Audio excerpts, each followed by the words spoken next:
Hi guys, in this video we're going to continue looking at inequalities, except now we're going to be looking at how do we solve when there is multiplication and division going on.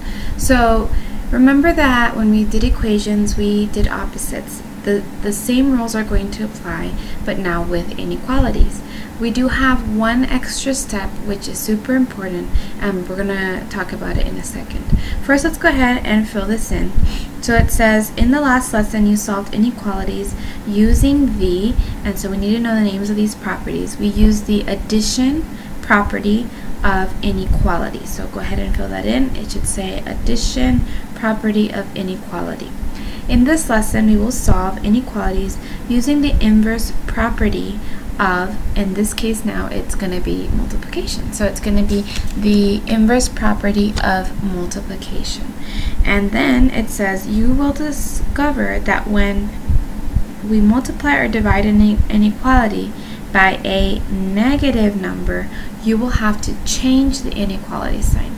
And we're going to do a little activity. So take a look at this table. I want you to go ahead and fill this out, and then we'll come together as a class and talk about what we're seeing here. So go ahead and you can pause me, and what you're going to do is in the little that little box. I know it looks kind of weird here, but on your paper it should look correct.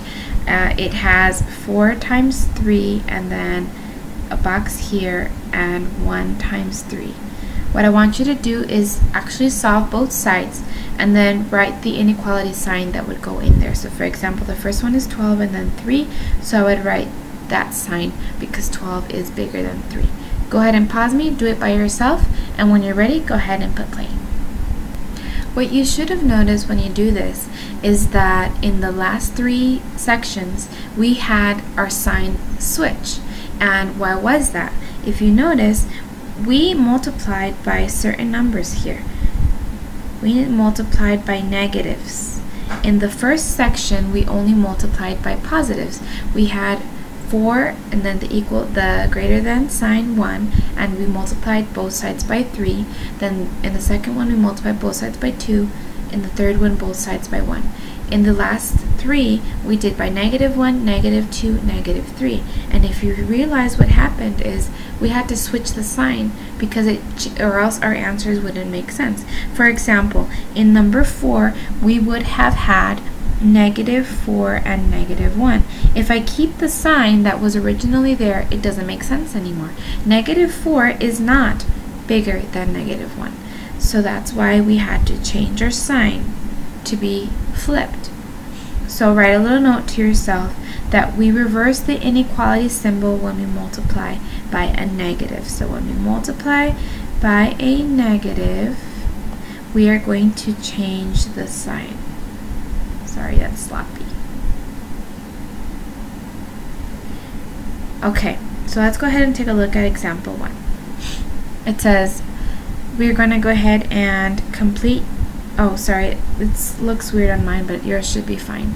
Our first example says d over 3 is bigger than -2, and they want us to graph. So right now what's happening here is it's being divided, and just like when we're doing equations, we're going to do the opposite. So we're going to multiply both sides by 3.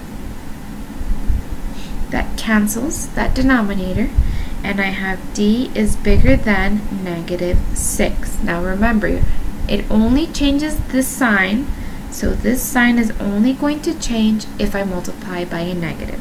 Right now I had to multiply both sides by a positive, so the sign is going to stay the same. I'm not going to do anything with it, which is why I kept it the same. So d is bigger than -6.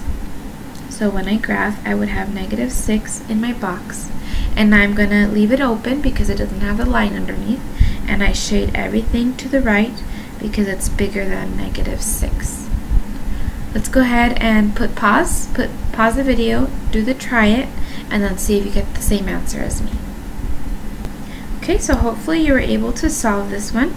We multiplied both sides by 5 because it was being divided by 5. And so in order to cancel, we did the opposite, and we're left with W is bigger than or equal to 60. So in my number line, I'm going to put 60. It has a little line underneath. So I'm going to go ahead and make it a closed circle and shade everything to the right because it's bigger than 60. Let's do example 2. In example 2, we have negative 2g is less than or equal to 6. So same thing. Now the negative 2 and the g are multiplying. I want to do the opposite, which is going to be to divide. So I divide both sides by negative 2. And so now, pay attention, I am dividing by a negative 2. The same thing is going to happen. When you multiply or divide by a negative, the sign needs to change. So we're going to put change the inequality symbol because you're dividing by a negative value. So in this case, we divide by negative 2, and so we are left with g is less than or equal to negative 3. And now I'm going to erase my sign and change it. So I now have g is actually bigger than or equal to negative 3. So now we have a closed circle because of that line underneath. Shade everything else to the right. Go ahead, put pause, try it, and then go put play to see if you got it right. Okay, so hopefully you were able to get the right answer. The correct answer is j is greater than negative 4. And remember that since we divided by a negative both sides, I have to change my sign. So it's no longer opening towards the 12, it switches to the opposite side. So j is bigger than, I'm going to leave an open circle, negative 4, and I'm going to shade everything to the right because it is bigger than. Okay, in example 3, it says, Luis calculated that his monthly rent should be no more than a third of his salary. How much must Luis earn if he wishes to rent an apartment for $775? So, they set up an equation for us. 775 has to be less than or equal to a third times his salary.